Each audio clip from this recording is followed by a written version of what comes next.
Hello, everyone, and welcome to tonight's call with Congressman Jeff Crank. During tonight's live event, we'll be taking questions from constituents like you. To ask a question, press star 3 on your telephone keypad to enter the question queue. You can also sign up for our newsletter by pressing star 6 at any time during this call. Again, just press star 3 to ask a question and star 6 to subscribe to our newsletter. With that, I'll turn it over to Congressman Crank. Congressman, the floor is yours, sir. Well, thank you, Dirk. I appreciate it. I wish I had the velvety tone that you have in your voice, Dirk. As a former radio guy, I'm pretty envious. Good evening and welcome. This is your Congressman, Jeff Crank, Colorado's 5th Congressional District. Thanks for joining in on my live telephone town hall, and press star 3 to ask a question. We're happy to have you all here. So just last night, America witnessed a pretty powerful speech by President Trump during his joint address to Congress. And first, I guess I'd like to just address the behavior on the House floor last night.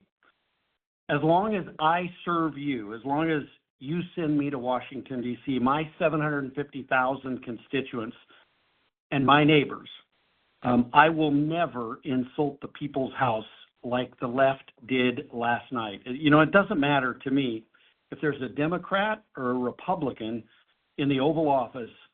You all will never see me act disrespectfully like what was encountered last night. I was shocked and I was disappointed for the institution of the House of Representatives. And just a reminder, if you're tuning in now, press star 3 to ask a question. We heard last night, the president speak about illegal alien crossings, which are down drastically.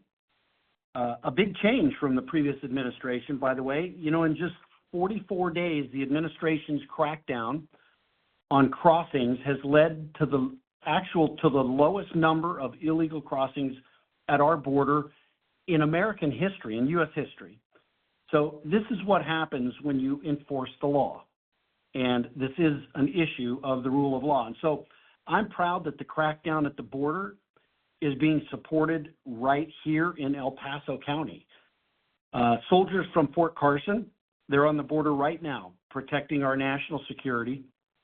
And the president has put Northcom, Northern Command, headquartered right here in El Paso County at Peterson Space Force Base, in charge of coordinating the military assistance to that effort on the border. And in Colorado, we know firsthand what these illegal crossings do to our communities. Colorado's become a sanctuary for illegals to roam free within our state, and our governor welcomes it. Just recently, the Small Business Administration announced that they're going to be moving their regional offices out of cities that refuse to comply with federal immigration authorities. These sanctuary policies that cities and states try to impose, they have consequences. And the SBA, the Small Business Administration, is welcome to move to Colorado Springs, where we comply with immigration authorities and we value Main Street America. I mean, it's just that simple. So let me put it straight. America is a force to be reckoned with. And we have the most powerful military in the world. President Trump has shown that peace through strength has worked great deals thus far. And last night, President Trump informed all of us that Ukrainian President Zelensky came back to the table, stating that he was ready to take a deal. Now, we also heard President Trump discuss the Iron Dome, or what some have called Golden Dome. And let's dive into what that means for our community here in Colorado Springs. The goal of Golden Dome for America is to rapidly develop and deploy space-based missile defense to protect the United States from ICBMs and hypersonic missiles as well. And that can only be successful if the Space Force itself is working closely with NORAD and Northcom, headquartered in Colorado Springs. And that's something that only Colorado Springs can offer. Now, I'm really proud that the Colorado delegation has been working together in a really bipartisan way to protect Space Command in Colorado. It's a critical asset to our district and to the whole state, and Space Command is fully operational in Colorado Springs. So it doesn't make any sense at all to move it at a time when we should be advancing our military capabilities to deter our adversaries.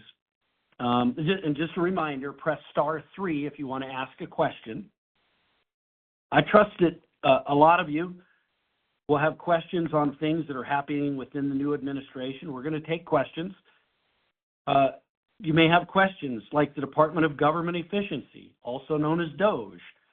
I'd like to point out that I fully support cutting waste, fraud, and abuse within the federal government. I can't believe I actually have to say that I support cutting waste, fraud, and abuse within our government. Those who defend this kind of spending should think about the kinds of things that they're saying and defending it. You know, we've already found millions of dollars of this waste, fraud, and abuse in federal spending, and President Trump went over a lot of that just last night. Every dollar saved helps us afford tax cuts that keeps your money in your pockets, and that should be our goal. I also believe that many of you will have some questions about the budget reconciliation bill that the House passed last week, and more specifically, Medicaid. Because passage of the bill last week was the very first step that Congress must take to move forward with the budget reconciliation process and directing House committees to make spending, revenue, and debt limit decisions. So just as a reminder, you can press *3 if you want to ask a question on this issue or on any of the other issues that you might have. And look, there's been a lot of reports that it's a Republican plan to cut Medicaid benefits for those who are entitled to them, and that's just not the case. There's a lot of scaremongering going on by groups out there. That is not what's happening. Our plans to create efficiencies in Medicaid to make sure that those who are in the most need for these programs have the resources available, and it's not going to illegal immigrants or to citizens who don't qualify for the program. So we need to preserve the program for those who actually need it while we make common sense reforms that put it on a fiscally sustainable path. So we're talking about finding efficiencies in every program, not cutting benefits. We're not here to cut benefits for people who rightfully deserve those benefits. And so I look forward to your questions. As a reminder, press *3 to ask a question, and love to get started, Dirk. Thank you. Yes, sir. And our first question tonight was submitted online from Debbie, who asks, Congressman, what are you doing to stand up for our Social Security benefits that we've worked our entire lives for? Yeah.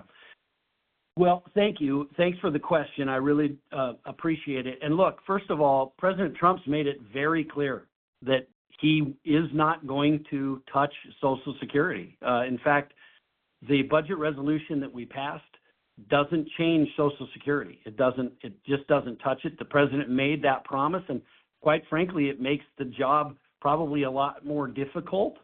But we've got to protect those benefits that were promised to our seniors. And so there is not a danger in any way, shape, or form right now that Social Security benefits are going to get cut. Now, the president did lay out last night some of the waste that we find. If you've got people who are collecting Social Security benefits fraudulently, we need to go find those people and get rid of that fraud, because that's the only way we save programs that are very important to seniors like Social Security. So there's not going to be cuts. The president's made it clear. There's zero appetite. Nobody is proposing cuts to Social Security in Congress, and it's not part of the budget resolution either. So I hope that answers your question. So I'd like to make a quick reminder for everybody that's joined us on this call that the congressman and his staff put out a very informative newsletter, and you can get signed up to receive that by pressing *6 on your telephone keypad during this call. So again, get subscribed to the Congressman's newsletter by pressing *6 during this call. Going to the phones, off to Fountain, where we've got Stephen on the line with us. Stephen, you are live with Congressman Crank. What's your question? Yeah, Congressman. My question revolves around the far-left Denver mayor testifying today about sanctuary city status. And I just want to know how our voices can be heard here in rural Colorado, that, you know, we just want to help get rid of these violent gang members and have a safe state to live in and turn this thing back to red. Stephen, thanks for the question. It was a very interesting day today on Capitol Hill. I participated in that hearing with Mayor Johnson and the mayor of Chicago, Boston, and New York as well, who were all there. I know it was widely covered in the national media. I was able to ask questions of Mayor Johnston of Denver. And look, they have a sanctuary city policy in Denver. And in fact, I pointed out to him, and I think you can find this on social media if you follow us on Twitter @Rep Jeff Crank. You can see this. We just posted it. So if you go on X, I guess it's not called Twitter anymore, but X, you can go to @Rep Jeff Crank, and you can see this. But I questioned the mayor about it. They have a policy in Denver. It's just insane. But they have a policy in Denver that if they're releasing someone who is illegal, they won't do a transfer to ICE in the building. They literally take them, unhandcuff them as they're releasing a criminal. They take the handcuffs off of them and send them outside in the parking lot and let ICE have to deal with them. This resulted, by the way, last week in a Tren de Aragua gang member assaulting an ICE official and biting him. And, you know, I pointed this out, and in fact, I asked the mayor if he apologized yet to that ICE official because, you know, this was something caused by Mayor Johnson's policies. These are crazy policies. And look, we've fully funded, you know, we're trying to fully fund border security, and that's imperative. But it was a great opportunity today, and there were several members from Colorado. I know that Representative Boebert was there. I was there. Representative Hurd and Representative Gabe Evans were all there as well. And we all questioned Mayor Johnson on these insane policies. But I'll tell you another thing that I want to do is, you know, they don't deserve our federal funds. If they're not going to help us enforce the law, the federal law on immigration, why should they be entitled? They're not entitled to federal money if they're not going to help us. And nobody's asking them to go out and, you know, be immigration enforcement officers. We're just asking them to work with our federal officials and let them know that they have someone who's here illegally in custody. If they're unwilling to do that, they don't deserve our money. And so we're gonna start doing some things along those lines to stop funds to go to these sanctuary cities. So thanks for your question, Stephen. So next up, we've got Daniel in Colorado Springs with a question. Daniel, you are live with the Congressman. Go ahead, please. Hey, Congressman. Good afternoon. Good evening. Hey, let me give you just a little background. I'm a 37-year Army veteran who recently had a stroke and went through tons of red tape just to get a heart monitor, even though I still haven't come to an end state on what we're going to do about the stroke and finally getting the heart monitor to verify that I did have AFib. But I went through more red tape getting a referral from the Denver VA than you could ever imagine, and even went down to the Springs VA down here, and they said, well, go on ahead and make an appointment.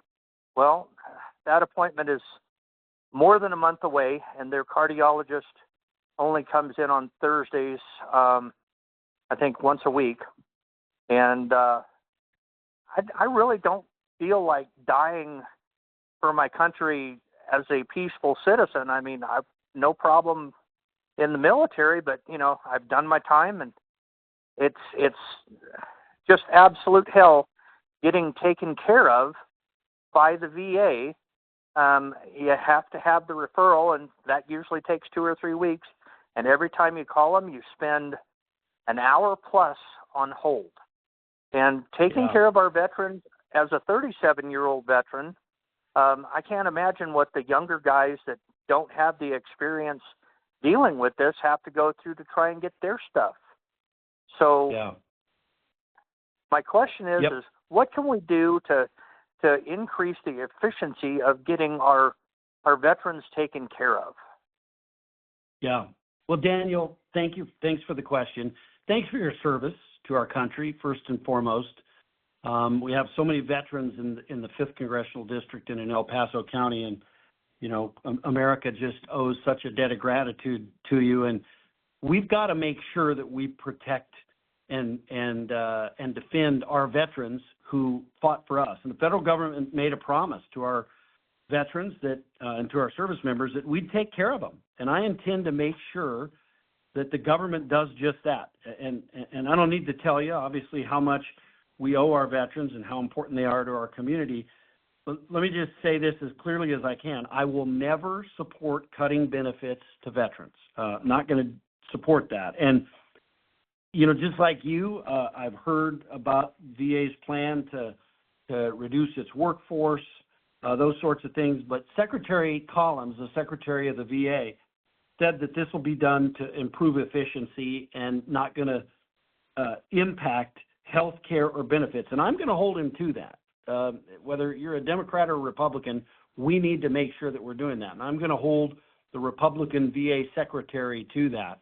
I will say there's a lot of ways that we can do that. And first and foremost, Daniel, I want to tell you this. You can call our district office and get help.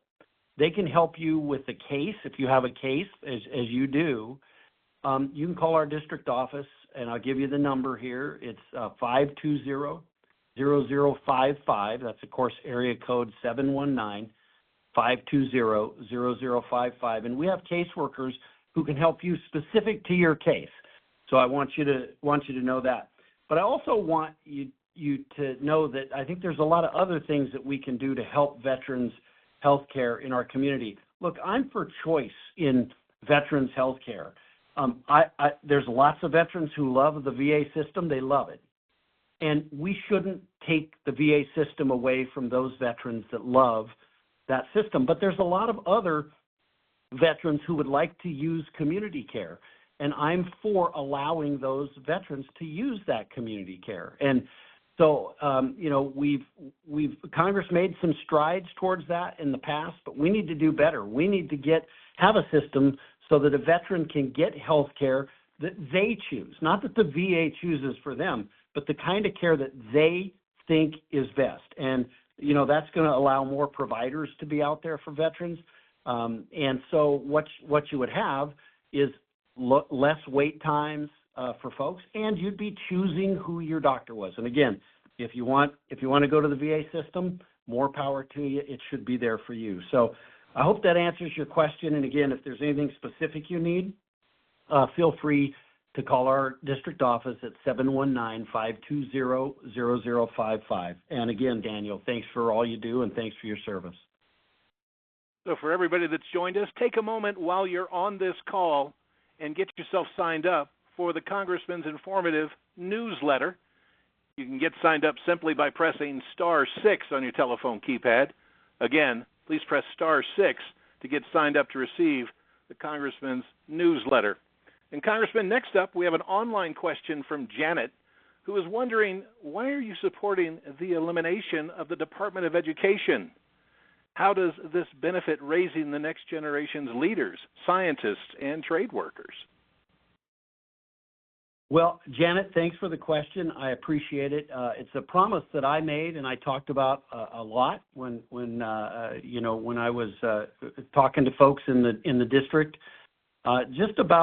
Look, first of all, we have to start this off by framing it. We're $36 trillion in debt at the federal level. So it's always easy for any of us to say, oh, why shouldn't we cut some program?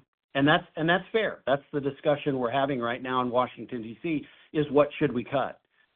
But I would say this, we can't just say, oh, don't cut this program or that program. If you don't want a specific program cut, then where else would we come up with cuts that would start to make a dent in this $36 trillion debt that we have? And so that's the first thing. But here's the reality. Let's look at education in America. And I did this exercise the other day just in my head. Take a classroom, public education classroom in Colorado. If you take the state of Colorado itself provides about $12,000 per pupil to K through 12 education. So for every kid that is in public education, the state gives the school district $12,000 per student. So take that $12,000 times, let's say, 30 kids in a school district or in a classroom. 30 kids in a classroom. That's $360,000. Add into that, say another, $3,000 or $4,000 in property taxes that comes from the local school district. I mean, you're talking at well over $400,000 a classroom.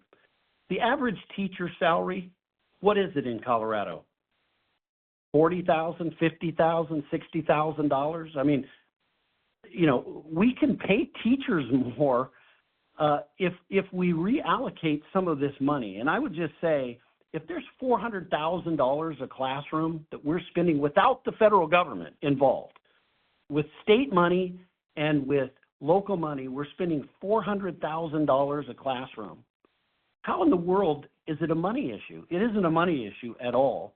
And so, look, we did a fine job of educating K through 12 in the United States before the Department of Education came around, when Jimmy Carter was president. And we can survive without them here. Now, and I also believe that education is best when the decisions for that education are being made by parents. You don't want your congressman deciding what kind of books should be in a library or what the curriculum should be or those sorts of things. I don't want my congressman doing it, and I don't want the bureaucrat at the Federal Department of Education deciding that what's best for New York public schools is also best for Colorado Springs public schools. I want school districts and the school boards that are elected by citizens to make those decisions. So I just believe that there's going to be, I'm fully supportive of education. Investing in education is so important. But if we're going to pay our teachers better, and if we're going to educate our kids better, then we've got to reallocate some of the money that we have available now. I would just argue that there's lots of people, lots of organizations, public and private schools, that educate kids and do it for a lot less than is being done right now throughout most of public education. So it's a way for us. It's not an attack on education in any way. It's a way to think of it differently. And I am also, by the way, for school choice. I believe that parents need to be empowered to make the decisions about their children's education. It shouldn't be decided by what zip code you live in, because that's very unfair to people, particularly people who live in communities where there's bad schools. They can't get out of those schools. The only way you can get out of that is if you have choice, and we ought to provide that choice to people, to parents, and to kids who through no fault of their own, live in bad neighborhoods with bad schools. Our next question comes from Sean in Colorado Springs. Sean, you're live with Congressman Crank. What's your question? Hey, Congressman. Thank you for setting this up and taking my call. My question is actually centered around the state Senate Bill 003, the so-called assault weapons ban. Yes. I'm personally opposed to it, and I know that's at a state level, but it's in that context. I'd like to hear kind of your thoughts on it, things that you're trying to do at the congressional level to address Second Amendment rights and what Colorado's going to do. Yeah, Sean, I think you maybe got cut off there a little bit at the end. Yes, thank you for the question. You're right. This is a bill going through the legislature. I'm totally opposed to it. And we've seen the Colorado legislature just get radical against the Second Amendment and the right to keep and bear arms. I'm a gun owner myself. I've grown up my entire life around firearms. I've been an outdoorsman, a sportsman my entire life, and a gun owner. And look, this is a core principle. It's a freedom that it didn't come from our founders. Our founders said it came from God. It's the right to defend ourselves, and that is a guarantee in the Bill of Rights. And so when it comes to the Second Amendment, I'm not going to waver on it. And again, the bill you specifically are talking about is at the state level, but look, the right to self-defense and to due process protections, they're just core principles that guide me, and I'm just not movable on it. When it comes to banning firearms, especially lawfully owned firearms, I'm just against it. And again, it's unconstitutional. When it comes to gun control, those laws only hurt law-abiding citizens, and they embolden criminals. Again, we're writing laws. We're writing laws to try and stop criminals. Now think about that, right? We're writing laws to stop criminals who are people that do what? They break laws. So all we're doing when we pass gun control is we're making it more difficult for law-abiding citizens to protect themselves and their families. And we've just seen this radical stuff coming out of the Colorado legislature. I hope that bill is defeated. I'll do everything I can. I will say at the federal level, I do hope to vote on concealed carry reciprocity this Congress, which would allow for states to recognize all concealed carry permits across all of the states. So if you have one in Colorado, like I have a concealed carry permit, I can have that, and it would be recognized in every other state, just like your driver's license is recognized in every other state. And your right to self-defense, your right to protect yourself does not end at the state line. It doesn't end when you get on I-70 and you're about to cross into Kansas. It doesn't end up at the top of I-25 when you're about to cross the border and go into Wyoming. That is not, our constitutional rights don't end at a state border. They exist for all of us. So thank you for the question. And, I will always be strong on guns. That I can promise. So we're staying in the Springs with our next question. It's Sandra who's joining us now. Sandra, what's your question? Hi, I have a twofold question about the budget bill that you voted yes on last week. Does it, in fact, add trillions of dollars to the deficit? And the second part is it supposedly does include tax breaks. Are any of those tax breaks for the middle class? And if so, what specifically can we as a middle class expect in tax breaks? Thank you, Sandra, for the question. The question is a little bit two-part question. It's first on kind of the Tax Cuts and Jobs Act, but you're asking specifically about the budget resolution that was passed last week, and I voted for that budget resolution. I voted to pass it. The budget resolution does a couple of things. There's a lot of discussion out there about, it's going to do this and it's going to do that. What the budget resolution does is it starts the budget reconciliation process. And it's a very complicated thing. You'd all be asleep if I started to explain it to you, so I'm not going to do that. But The bottom line is it says in a budget resolution that we just passed in the House, we're going to raise, where we're going to have $4.5 trillion in tax cuts. That's the actual number that's in there. Over a 10-year period, it's $4.5 trillion worth of tax extensions. They're not really cuts, because here's the reality, Sandra. If we do nothing, if Congress does nothing, taxes will go up by $4.5 trillion before the end of the year. We have to extend these cuts.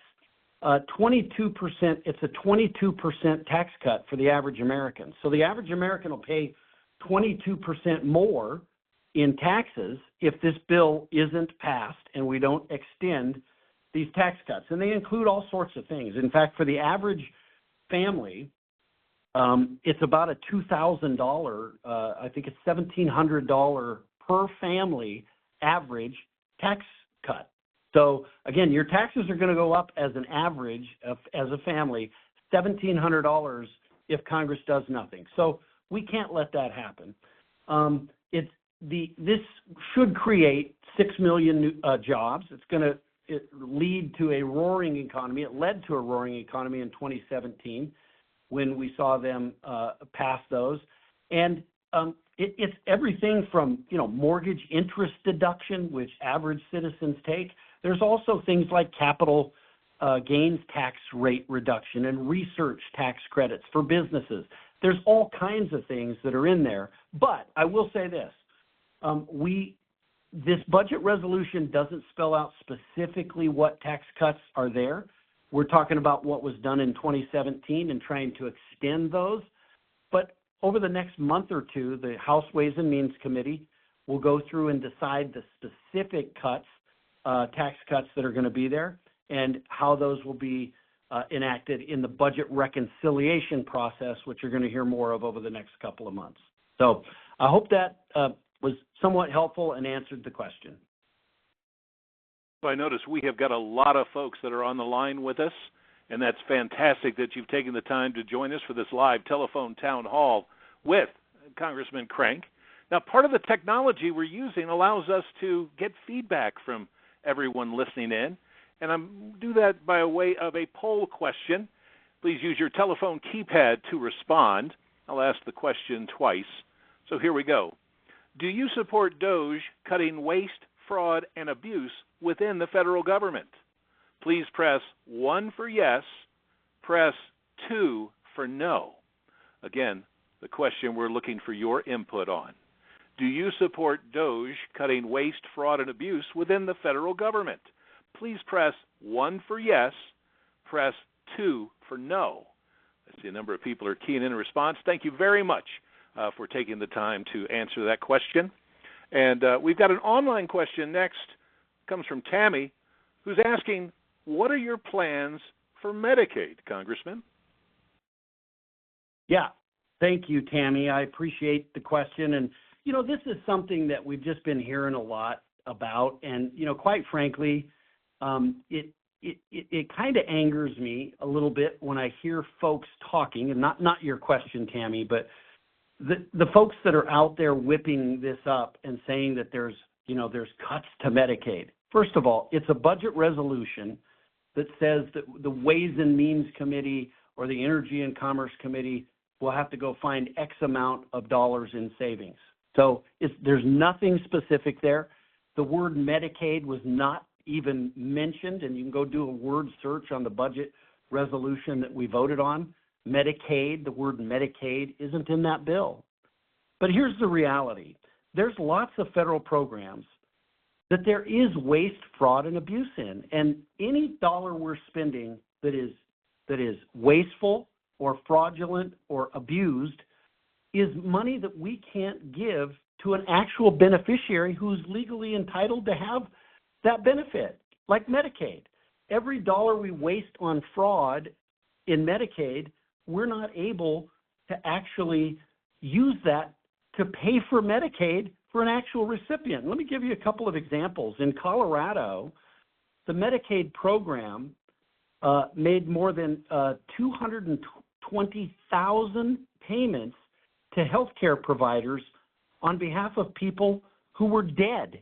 Now, this is from a Colorado Sun article. A Colorado Medicaid program paid for dead people to receive health care. It's a federal report that was put out there. The state overcharged the federal government more than $6 million for that. Now, there's other things. Right now in the state of Colorado, let me give you an example. Medicaid is for U.S. citizens. It's not for people who came here illegally. But in the state of Colorado alone, and this happens in many states, but in the state of Colorado, you can sign up for Medicaid, and for the first 90 days, you don't have to show any citizenship requirement, and they will pay benefits. And then on the 90th day that you're enrolled in Medicaid, then you have to show proof of citizenship. Well, what if we were to just eliminate that requirement and say to get it from day one, you have to show that you're a citizen? That's going to get rid of a lot of waste. That waste isn't being spent on actual Medicaid recipients right now who could use that money. And so we've got to look at those sorts of things. Work requirements. What about folks who are on Medicaid and are able-bodied? We're not talking about people who have a disability. Let's talk about able-bodied people. There's not a work requirement right now to be on Medicaid. So if you're able-bodied, shouldn't it be something that we ask people to do, is to go to work in order to get health care from the government through Medicaid? It seems like a reasonable thing to ask, but that's not cutting benefits. And see, that's what really makes me mad, is that there's groups out there that have done this, and who are they harming when they're out talking about something that isn't actually happening in Medicare or in Medicaid? They're hurting the recipients of Medicaid. They're scaring them unnecessarily into believing that Medicaid is going to go away, and they're doing it for their cheap political points that they score to do that. So, look, I'm going to work hard to root out waste, fraud, and abuse in every level of government. That includes the Department of Defense. That includes everywhere where we're spending money that we shouldn't be. That's my job. My job, you sent me here to work hard to find waste, fraud, and abuse, and to spend your tax dollars wisely. That includes Medicaid. It includes the Department of Defense. It includes some of the silly nonsense that DOJ found in many of the foreign aid programs that the president went through last night. So thanks for your question on that. So our next caller is Rocco in Colorado Springs. Rocco, you are live with Congressman Crank. What's your question? Hello, Congressman. My question is, DOJ is saving a lot of money for us, but I'm just wondering where that money's going to go once it's all collected. Well, Rocco, thank you for your question. I appreciate that. And, well, that's a really good question. Where's it all going to go? Because there is a lot of discussion about that right now. Where I'd like for the vast, vast majority of it to go is to deficit reduction. Again, we've got a $36 trillion national debt. We spend way more, trillions more every year than we take in, and that's not sustainable. And, to me, that's every moment I'm here, that's what I have to think about, is how in the world what do we tell the next generation if we bankrupt them? What do we tell them when they can't get a loan? Or because interest rates are so high because our debt is so out of control? Or, God forbid, our system crashes because we just spent too much money over the years and never dealt with it. And so we've got to really get this spending under control. And so to your question about where does it go, as best as we can, we need to save what we can now. But the best thing about what the work that DOJ is doing is they're uncovering systems and processes that we can now, as Congress, go back and say, well, we're not funding that. So in the future, we'll not fund that stuff. But for now, there's a lot of the DOJ cuts that they're finding, and we're getting that savings. We're just not spending the money. And so hopefully what will happen is the federal government will spend less at the end of this year than it would have had DOJ not done its job. But over the long haul, over the next several years, I think it's really important to make sure that the savings we get from DOGE, that the vast majority of it goes to making government smaller, making us live within our means, and getting rid of that $36 trillion in debt. Now is a perfect time to press star 6 on your telephone keypad and get signed up for the Congressman's very informative newsletter. Again, during this call, all you need to do is press star 6 to get signed up to receive the very informative newsletter from Congressman Crank. Next, to Colorado Springs we go, and we've got Thomas joining us on the line. Thomas, you're live with the Congressman. Go ahead, sir. Yes, my question has to do with what, if anything, can be done to keep Space Force in Colorado. Thomas, thank you for your question. And I think you're specifically asking about Space Command, which is currently headquartered in Colorado Springs. Of course, Space Force itself is the new military service that was formed under the Trump administration, in the first Trump administration, and they reside under the Department of the Air Force. But Space Command is headquartered in Colorado Springs, and there's been a lot of folks trying to get that command and move it to different places around the country. And look, it's a bad deal for our military if that happens. It doesn't make any sense from a military standpoint, and it makes no sense from a standpoint of a taxpayer.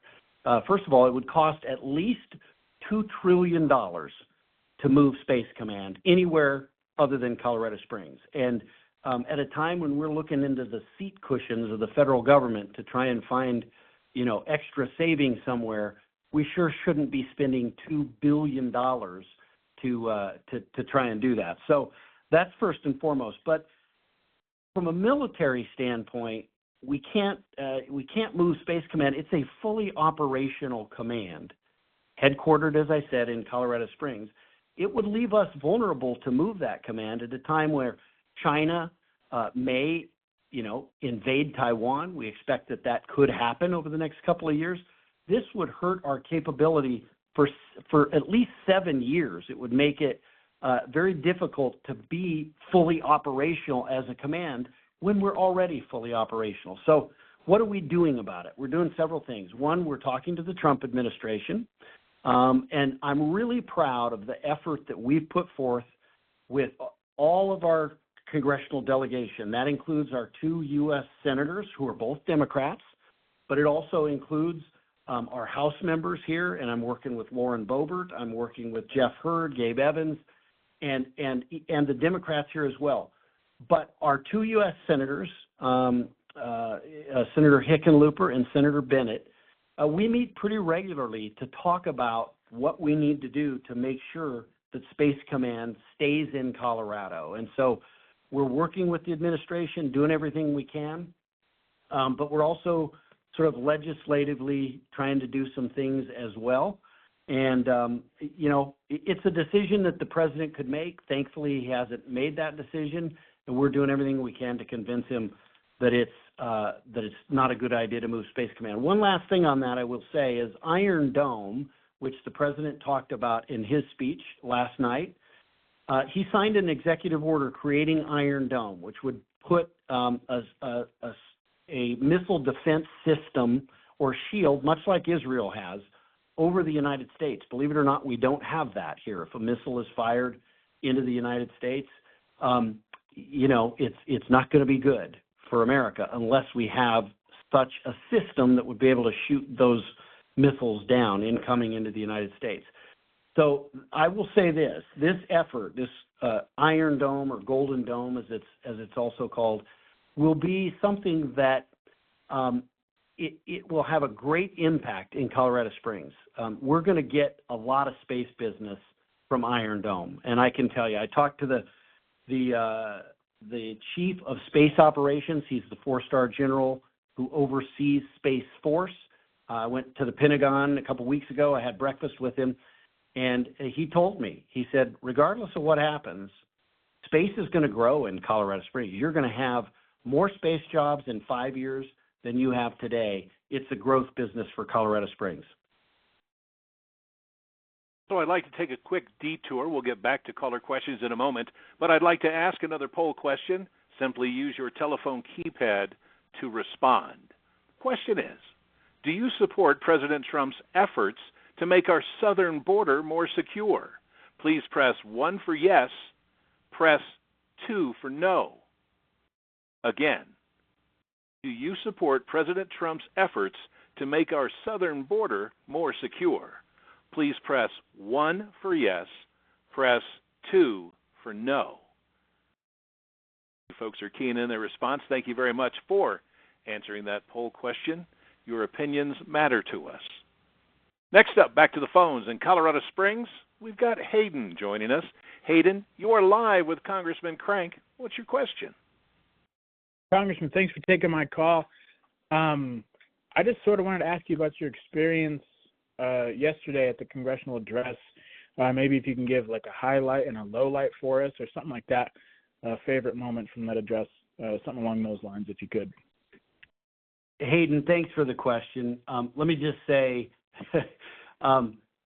again, what an honor you all have given me by electing me to Congress to come back here and represent you. And part of that great honor was being able to be at the address last night that President Trump gave. First of all, I thought he did a great job. I thought it was a great speech laying out his accomplishments.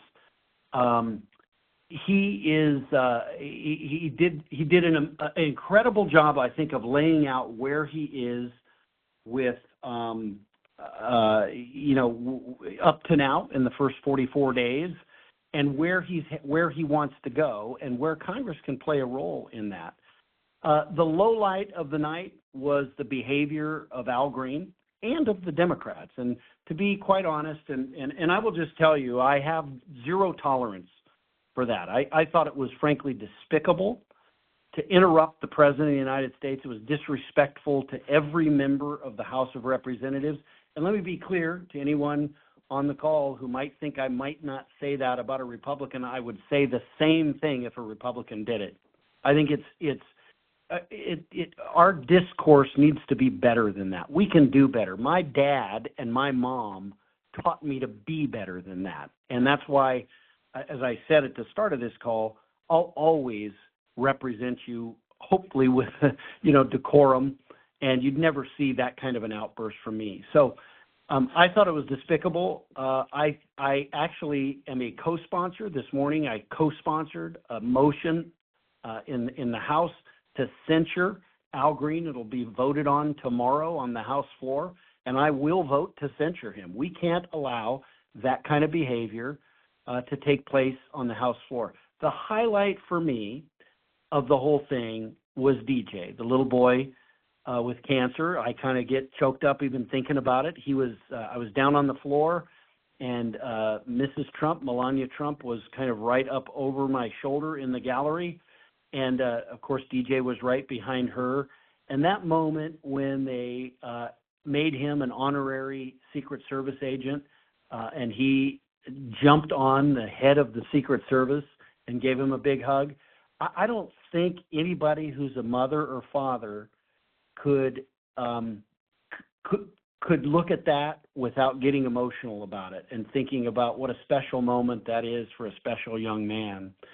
I will tell you, I was very disappointed that there were people who chose not to even stand for that. And I just think that's a coarseness that we don't need in our society. And I was really disappointed to see some members in the chamber not do that. We can do better than that.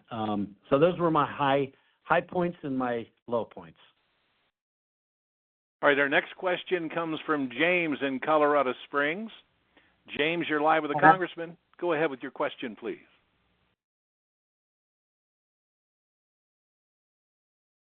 Well, the number's associated with a James, but could it be Elaine that's with us on the line? Yes, that's Elaine. Yes, ma'am. Go ahead. You're live with Congressman Crank. Thank you for allowing me to ask a question. I'm on the Colorado Life Initiative Board as well as the Pikes Peak Citizens for Life Board, and we're fighting really hard for the pro-life movement. actually more of an abolitionist kind of stance where we want to outlaw abortion. We want to be done with murdering children in Colorado. And Colorado is a state that has gone the extreme. And I'm wondering what steps are being taken from your standpoint, Jeff, to try to push forward. I know Laurel Ann and some of the members of my boards were at Capitol Hill today fighting some issues that I'm not 100% sure exactly what they are, but obviously pro-life measures. So just wondering what steps are being taken and what your perspective is on that and where it's headed. Well, thank you, Elaine. I appreciate that, and I'm pro-life as well, 100% pro-life, and much of the problem that you're talking about resides at the state of Colorado, because Colorado has gone overboard crazy when it comes to abortion, and I'm saddened and disappointed to see what's happened to my home state of Colorado. Of course, being a federal legislator, I don't get to vote on those bills, but I can tell you if I did, I'd vote pro-life on them. I think it's a tragedy what has happened with that. I served on Life Network's board of directors. I know, Elaine, that you know some of the great work that Life Network does to try and get people to understand adoption as an option, helps women make informed decisions about their pregnancy and about saving their babies. And so I'm a strong supporter of that organization. I said, having served on their board as well. I am also a sponsor of the Born Alive bill that would require, and we passed that bill in the House of Representatives. It's sitting over in the U.S. Senate, but it would simply require that if a baby is born alive, that doctors have to give that baby life-saving care. I mean, that I don't even, it's hard to believe that we would even have to have that as a debate in this day and age. So there's lots of things that we can do, and I will always be pro-life. That's what I am. It's who I am. And I understand that. I was very upfront about that and always will be upfront about that. And so, thanks for the question. We've got a lot of work to do, particularly in the state of Colorado, to protect unborn babies. Angela submitted an online question and wrote, I understand that you have a job to do as our Colorado congressman. Can you encourage everyone to maintain peace despite their political disagreements?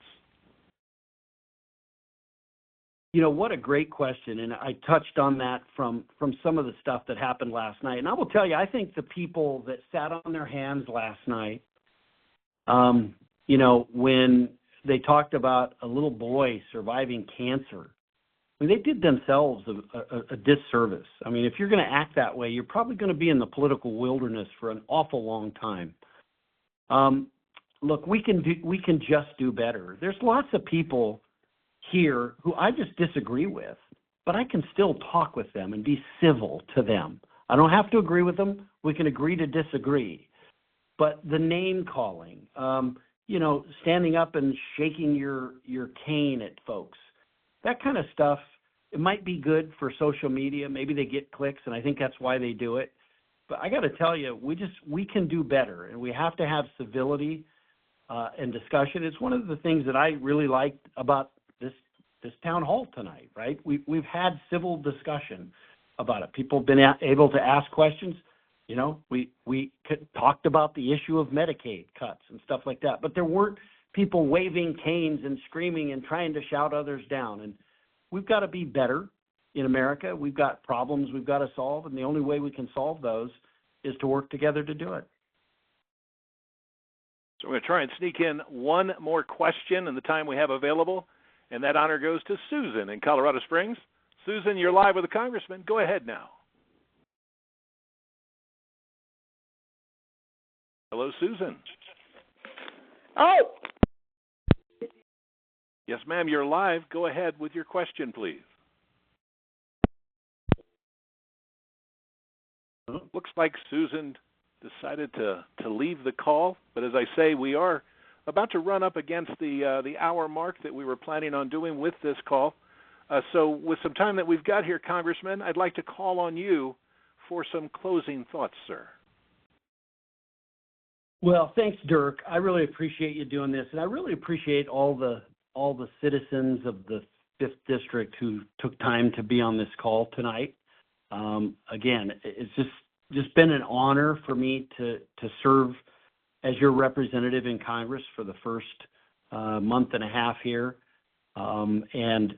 Just every day I walk over to the Capitol, I still am in awe. First of all, that you sent me here to do this, but just of the amazing people who walked the halls before me. In the old hall, the old statuary hall is a hall where the House met from 1810 to 1859. Abraham Lincoln served in the House in that chamber. John Quincy Adams served in that chamber. And, you just think of the struggles, the debates, the discussions to save our country and to save liberty and freedom. And so to me, it's always going to be just one of the highest honors of my lifetime that you were thought highly enough of me to send me here to represent you. But I want to thank all of you really for joining me on this first telephone town hall. And it's important to me and to my constituents that we're open and we're available to our constituents. And again, thanks for joining us. If you have constituent issues, I'll say that one last time. If there's an issue with a federal agency that we can help you with, whether it's a Social Security issue, veterans issue, interacting a healthcare issue with the government, something like that, call our local office there in Colorado Springs. The number is 719-520-0055. And stay on the line if you'd like to subscribe to our newsletter. Our newsletter is great. We send it out every 2 weeks. We don't blast you with stuff all the time, but we'll send one out this Friday. So if you'd like to get that, and it has links in it where you can click and you can watch my speeches in committee or questioning a witness or things like that. So it's pretty informative, and I hope you'll consider doing that. But stay on the line if you'd like to subscribe to the newsletter, but haven't talked to a team member yet, and they'll get you signed up for that. So you'll be able to leave a message with your email momentarily, and if you do that, we'll sign you up for the newsletter. Dirk, it's been an honor to do this tonight, and I would just say to everyone on the call, it's been an honor to serve all of you in Congress. So thank you for your time, and good night. Thank you very much, Congressman, for your time and insights that you shared with us this evening. And thank you again to everybody who joined tonight's live telephone town hall with Congressman Jeff Crank. If you haven't spoken to a member of our team yet about subscribing to the Congressman's newsletter, as the Congressman just pointed out a moment ago, please simply stay on the line, and at the sound of the tone, give us your name and email address, and we'll get you signed up for that newsletter. Again, thanks for joining our conversation this evening.